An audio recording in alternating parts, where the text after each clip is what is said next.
I think we've more or less heard our panelists. If there are any question from the audience, we can take it. Yeah. Andhra Pradesh in 1985, the then government decided there was no need for land records. There was no need for a lake park. And Okay. I mean, this is factual. You can check it out. Mr. N.T. Ramarao decided there is no such need at all. So in 1985, they totally disbanded virtually all work on land records. And it is only recently that Dharani has been introduced. They are now restarting the method of updation of land records. They are going in for computerization and all sorts of things are being done. But you know, there have been such type of huge, what should we call them, glaring errors, which have resulted in the position which we have today. Yes. To answer one issue more which you raised, that we have lot of facilities for satellite surveys. Capacities, yeah. Everything is there, sir, but you have to pay for it. Na? Nothing is coming from ISRO or from all of these free. So who's going to pay? In UP, land revenue is now zero. We don't charge land revenue at all. Okay. We used to charge till about 20 years ago. And then it was decided it takes more money to collect the land revenue than it takes to get the land revenue. So we just did away with it. So now we need some money. Everybody, especially if you talk to the politicians, they are very, very committed to this. But nobody has money. Everybody says go to finance department. Finance department is only interested in money coming in, that you can take 20% of what comes in. But when we get nothing, they will give nothing. So that is the actual problem which we are facing. Facilities are there. There are methodologies available. And if I recall correctly, before the 2000 elections, the Election Commission had virtually made it mandatory for all of us, all the districts, to upgrade the land record. They wanted to see how many people were at least recorded as voters on the basis of the land records. There were huge gaps. So it is an ongoing process. It can be done, but we do not have any godfather at the moment. Vijayji, I just want to supplement Madam's point. Yeah. In fact, in Jharkhand, I mean, even in the urban areas where people have built huge structures, malls, etc., they are paying agriculture rent. I mean, there is simply this blind politicians that they don't want to even, because of their ideological probably opposition to any change in the tenurial status. They don't want to even change the or record the actual status on the ground. Senaji, tax lag jayega. Yes, ma'am. Yes. If land agriculture se hata, agricultural income is not taxed. Yes, ma'am. Non-agricultural income will be taxed. So So you're absolutely correct. They won't change the nature of the land. Yeah. Political economy angle. Yeah, political economy is everywhere. I was surprised to know that even in a state like West Bengal, which had a long history of radical politics around land, I mean land को लेके इतना ज़्यादा झगड़ा हुआ है, मतलब agitations हुए हैं, movements हुए हैं. 1978 के बाद जब बर्गरदारी सिस्टम आई, abolish हुई, 1978 के बाद कुछ नहीं हुआ है. Nothing has happened. Land records. That was the last time and first time. Yes. What we used to call in UP abolition of zamindari, and we kept recording the tenants. We first made them temporary tenants, then permanent tenants, then the holders of the land. That was last in 1978 in the Bargardari movement. Never. So surprising, sir. Even such a radical state situation is so poor. Land records are. Madhya Pradesh I can understand, Jharkhand I can understand, but not probably West Bengal. I am Naresh Sharma. See, I knew about this consolidation in UP that it was, I think, from 50s. It started and it was a very new thing, and it did not happen very well. Even after consolidation, there were holdings with lots of fragments. but there was second round, I think sometime in 80s, 1980s Yes. onward. Yes. And that was much better. In fact, I think the mandate was that there should not be more than two pieces, if possible one, but not more than two pieces You're at correct. that time. And it was done quite well, and they were made rectangular plots as far as possible with the place for the bullock carts and trolleys to go. All these things were put in the second round. I remember about that. Now, what I do not know is that whether it has become a sort of permanent consolidation thing. One thought that this will be some rounds, and after that, Yes, it perhaps. is permanent. It is And permanent.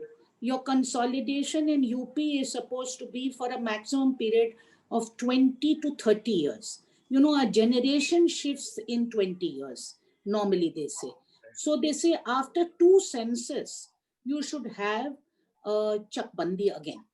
And Oh. 1990 was the one which you are referring to, in which massive changes happened. And the written down rules were two plots only for one person. Right, Of right. course, now it has become from 2 in 20 years, their children have come. So it must have become 4 or 5. But you're absolutely, and there's a permanent department of Chakbandi in UP. Okay, many things such as that what common land should be kept. Yes, yes, etc. yes.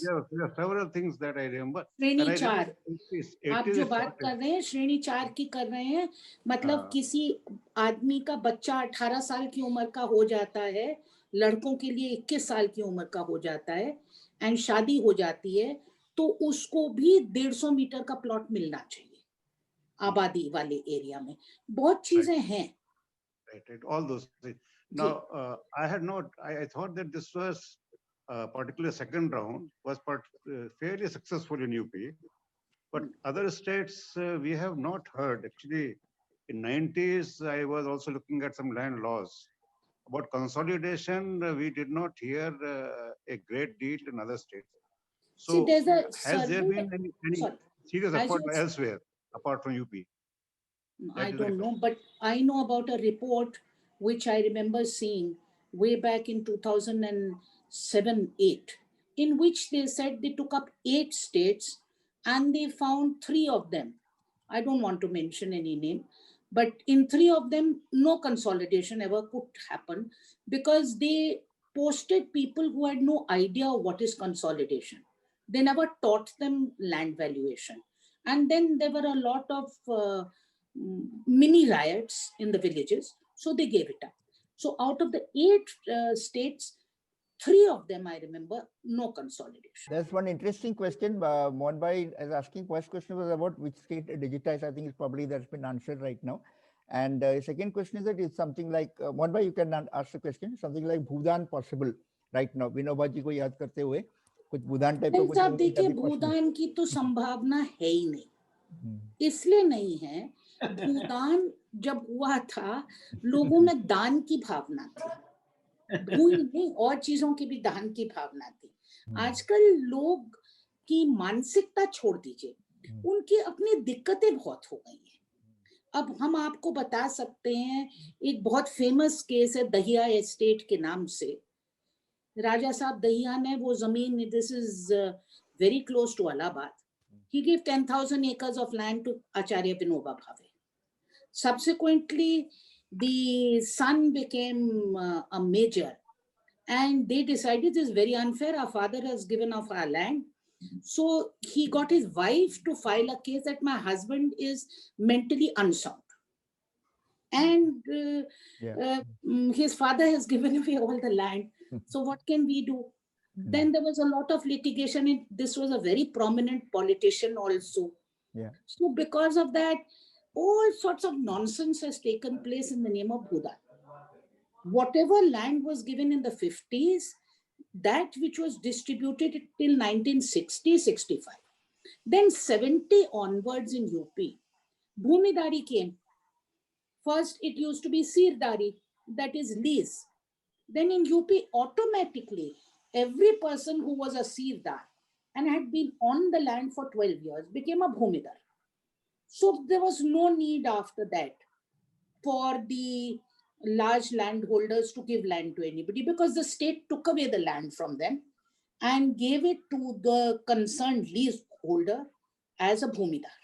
Now we don't have any leaseholder technically. Actually, we have. See, according to the UP law, you and I, because we are working, we can allow somebody else to cultivate our land on lease. It's legally allowed. But we are supposed to register a document each time. Now tell me one thing, in 1 year, 3 crops will be there. Supposing you give it to a person for 1 season, you have to register it 3 times in a year. So the result is exactly what was just being discussed. All of this is unofficial. And then the provision says that if a person viklang hai, if he is not able to cultivate his land, every time this taking permission from a collector, we've been collectors ourselves, we know how tough it is for anybody to get any permission from us. So it just doesn't happen. मेरे ख्याल में एक और perspective Mohan ji को मैं बताना चाहता हूँ। भूदान कई राज्यों में इतना डिस्क्रेडिट हो गया है क्योंकि उसके साथ जो लोग जुड़े हुए थे उन्होंने धांधलियां की। तो भूदान तो एक कंप्लीटली डिस्क्रेडिटेड मूवमेंट है। और आज मैडम ने बिल्कुल सही कहा, एक तो लोगों की समस्याएं बहुत ज्यादा है, उस तरह के लैंड होल्डर्स नहीं रहे और वो स्पिरिट आजादी वाली है नहीं। तो मेरे ख्याल में भूदान जैसा रिफॉर्म आज के दिन में तो बिल्कुल संभव नहीं है। Prachi, any comment from your side on? Not on Bhudan. I haven't sort of read up on it or sort of have any. Yeah. I wanted to sort of ask something and sort of discuss something myself.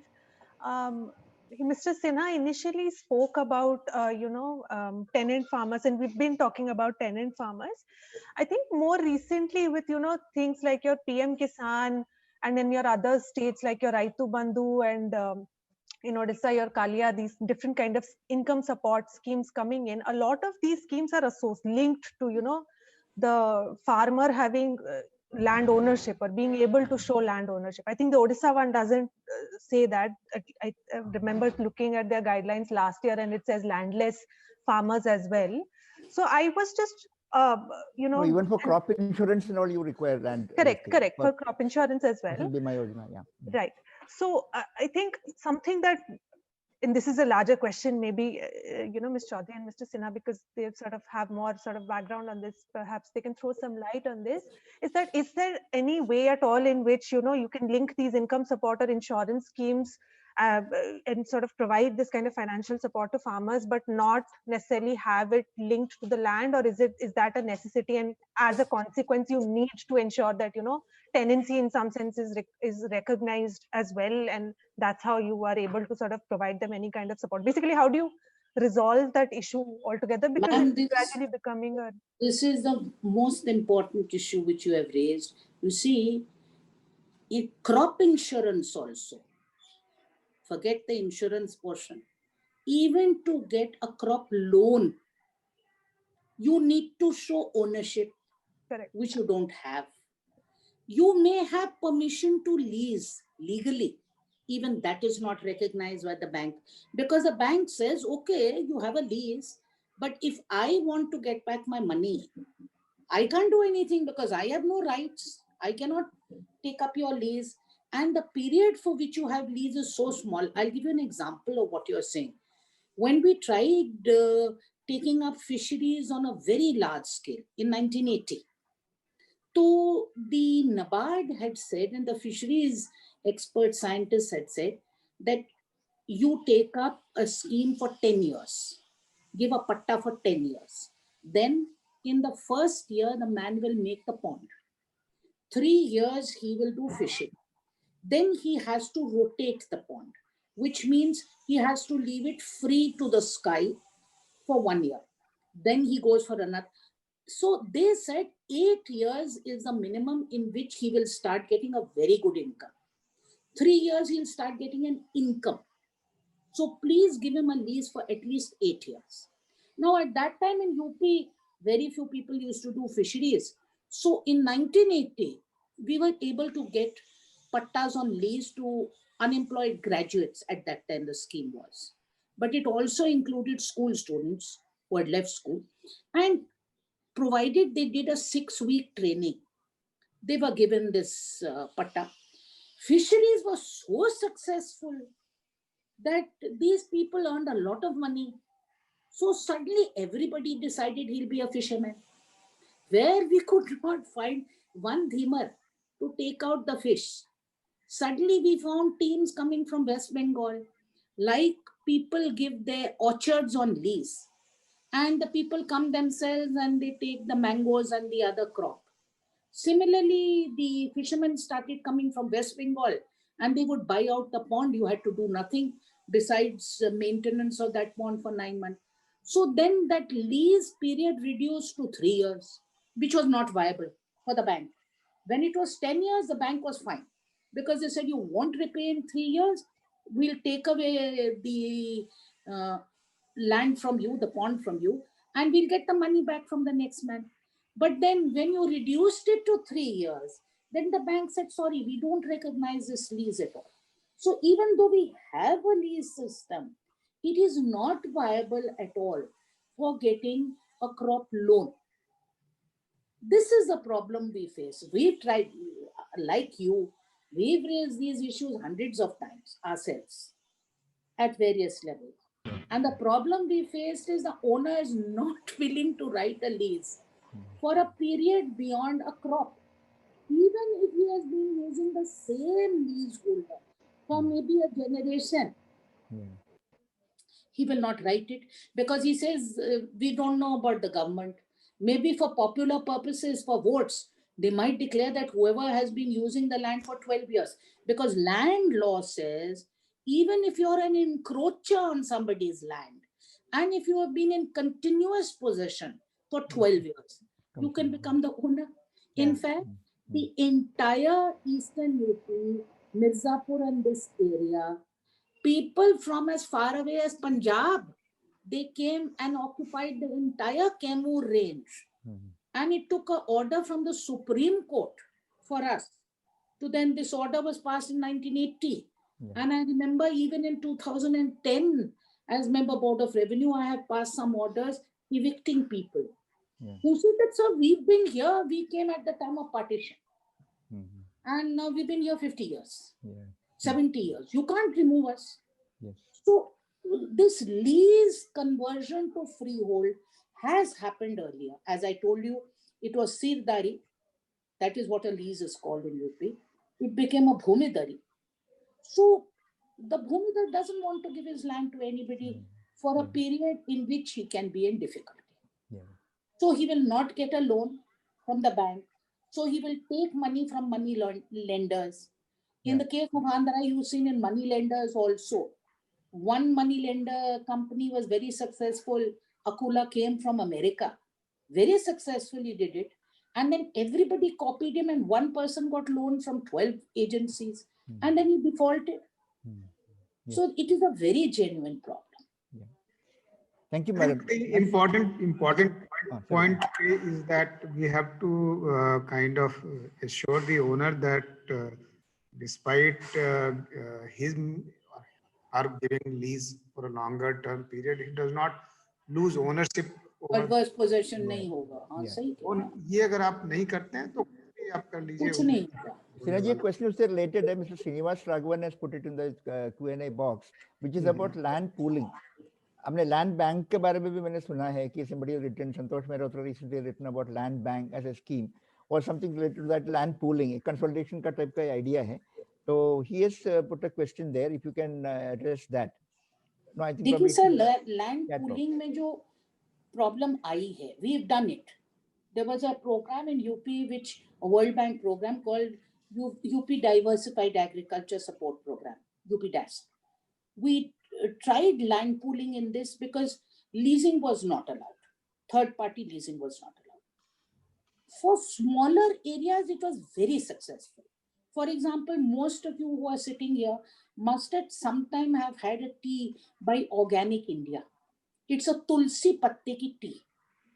Those were farmers, about 100 farmers in Gonda district, who got together and grew Tulsi, which was for an organization, and this was on the basis of land pooling. It was done. It was successful for two reasons as I saw it. A, all the lessees in the land pooling were from the same class of castes. I'm not saying caste, class of castes. It was successful. We tried it with the Aam Ka Bagh in Maliabad. It was not successful. The bagh owner was upper caste and the user and developers were medium caste. So it didn't work. The meetings would be held in the house of the owner, where he wouldn't allow the people to come into his house. It is very hilarious. We said, why can't you have it at the village Chabutra? So they said that we can't come and sit at the Chabutra. So he wouldn't come to sit at the Chabutra, nor would they allow anybody to enter their homes. So it collapsed.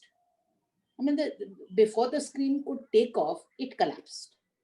So land pooling is possible if you're working among people who have the same size average holdings, Same level. also have the same type of motivation. Right. और एक madam की बात को मैं थोड़ा सा और add करना चाहूंगा कि इसमें एक और जो इम्पोर्टेंट फैक्टर है ये है कि कोई ना कोई एक्सटर्नल एजेंसी चाहिए जो मोटिवेट कर सके। चाहिए, बिना चाहिए। बिना एक्सटर्नल एजेंसी के ये होने वाला नहीं है, क्योंकि जब तक आप कॉमनैलिटी ऑफ पर्पस नहीं लाइएगा, लोग एक तरीके से सोचना नहीं शुरू करेंगे और जो stratification of caste and class है उसको नहीं कर सकेंगे, और उनको ये नहीं लगता है कि साथ मिलके काम करने से बेहतर रिटर्न हो सकता है, और वो पॉसिबल इमीडिएटली नहीं लगता। Need of an external agency for a reasonable period of time is an also required. Catalyst kind of action is required. नहीं सर, नॉट कैटलिस्ट। झगड़े जब होंगे वो कौन रिजॉल्व करेगा? देखिए, एक बड़ी इंटरेस्टिंग चीज देंगे हम आपको, तुलसी की बताए। हम लोगों ने इगलास तहसील ऑफ अलीगढ़ डिस्ट्रिक्ट, वहां पर हम लोगों ने ब्रुक बॉन्ड के साथ ब्रू की थी, Bru coffee, because you use chicory करवाई।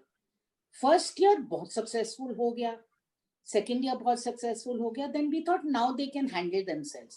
The minute that project coordinator stopped going, he used to go only once in 3 months, but the minute he stopped going, फिर ये हो गया मैं अध्यक्ष, तू अध्यक्ष, कौन अध्यक्ष?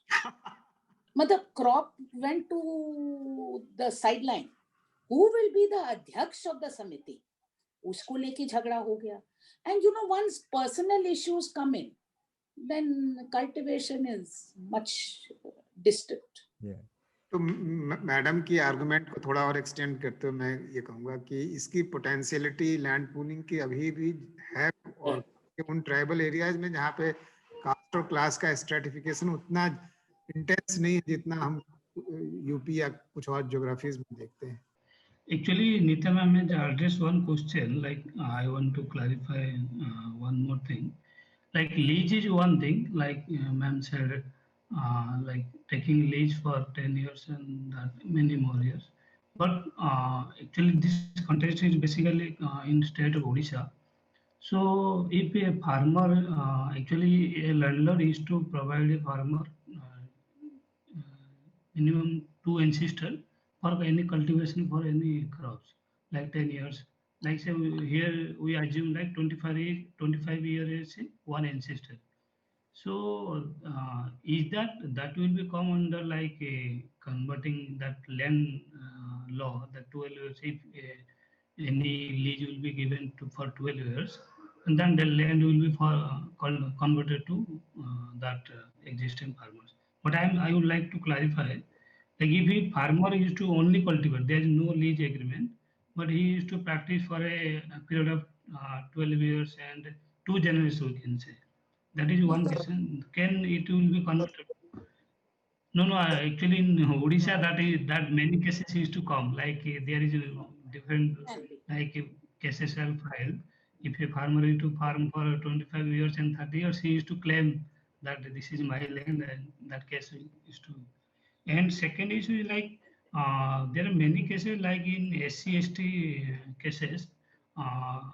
Some like influencing people used to do they used to convert that they used to purchase that land, they used to convert to a name of other SC people that may be relation to that influencing person.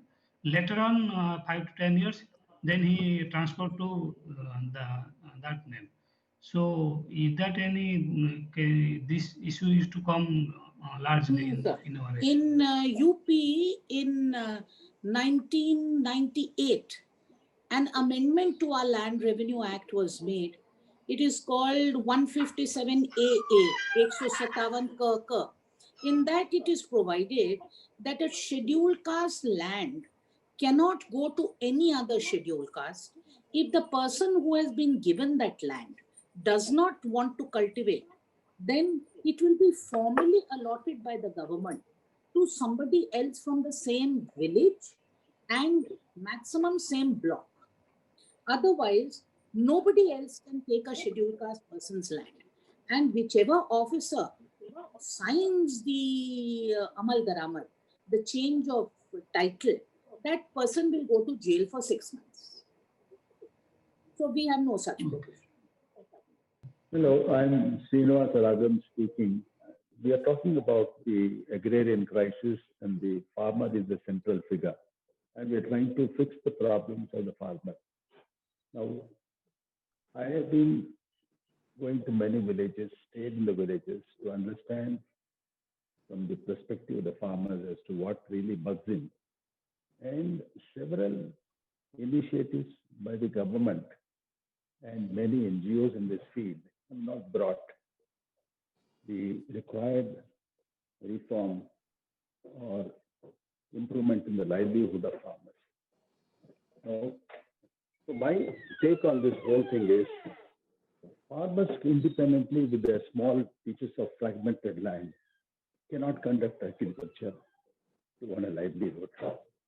Because this question of fragmentation is a cultural factor. And with every child born in a farmer's family, the land is bound to be fragmented.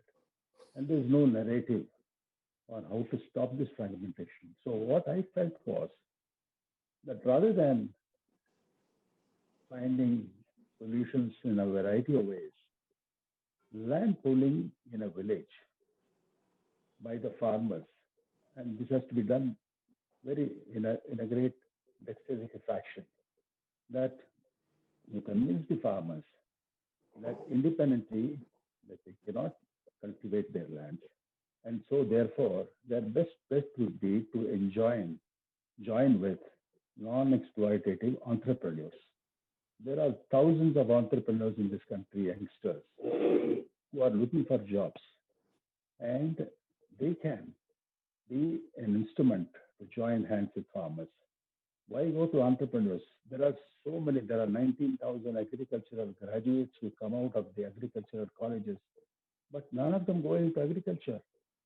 The fellow who studies medicine goes into medical practice. The fellow who studies engineering goes into engineering. But a fellow person who studies or graduates in agriculture never gets into agriculture. So this will be an opportunity for all those people who, and a curriculum in the agricultural colleges can include this kind of entrepreneurship.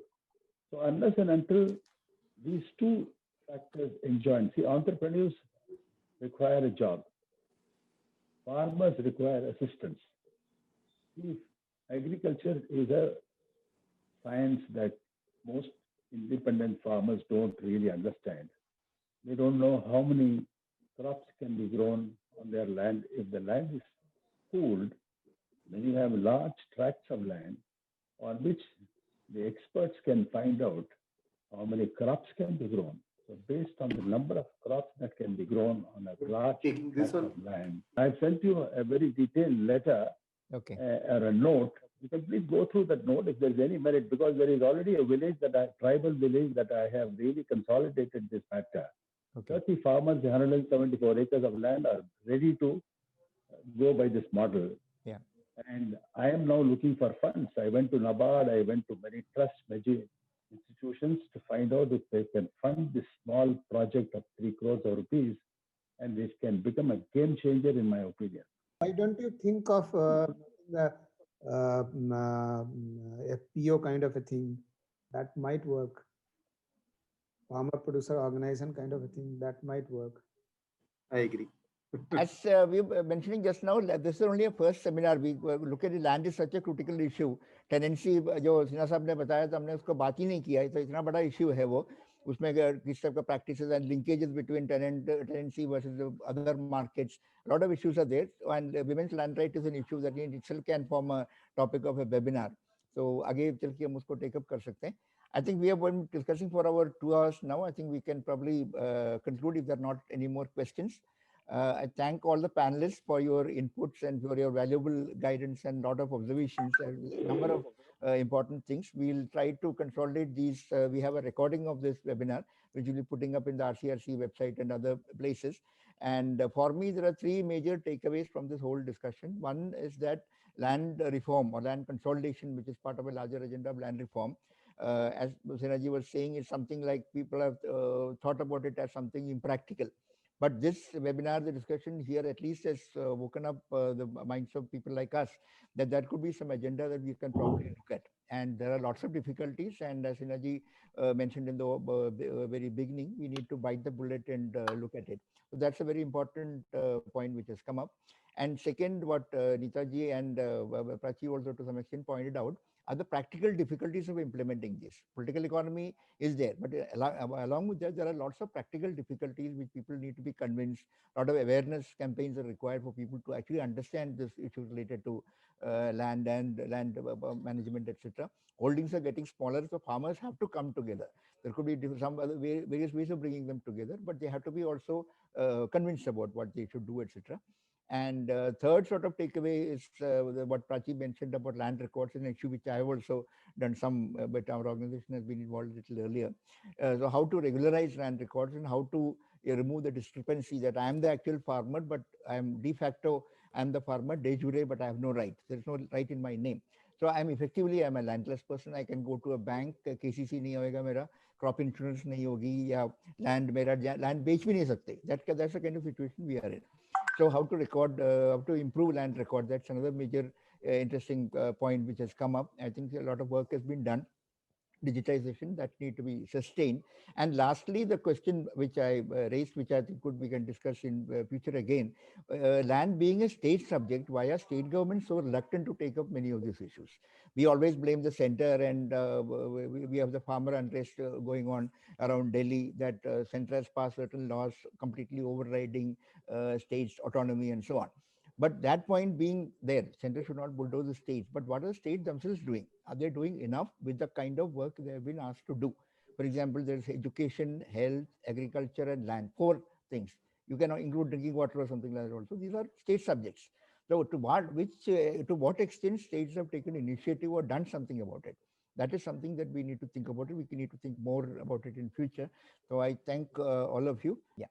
You did the most difficult job of moderating, and but you did so well. Thank you. I want to put place on record for this very successful, very enlightening webinar on such a difficult, but yet such an important subject. Much needs to be done. 75 years are going to be over since independence. Such an old-fashioned topic also, old-fashioned. Nobody talks about these. These are not topic to be discussed. Exactly said that this is a punishment posting if you are posted to the Department of Board of Revenue or etc. And yet I think you took it up. Once again, I must compliment Sinaji and compliment Neetaji and Prachi for enlightening us. I learnt a lot. I'm giving the question and answers. I think everybody learnt a lot. So I must thank Sinaji for starting us on this, and I'm sure we'll continue. Neetaji, it was very enlightening. I'm getting feedback that your practical experience is very, very useful for us. People who are mostly ignoramuses, they learnt a lot. And thank you, Prachi, for bringing out light on the land record and land titles and all that. Thank all my friends and attendees who came and listened to this webinar. Thank you from RCRC.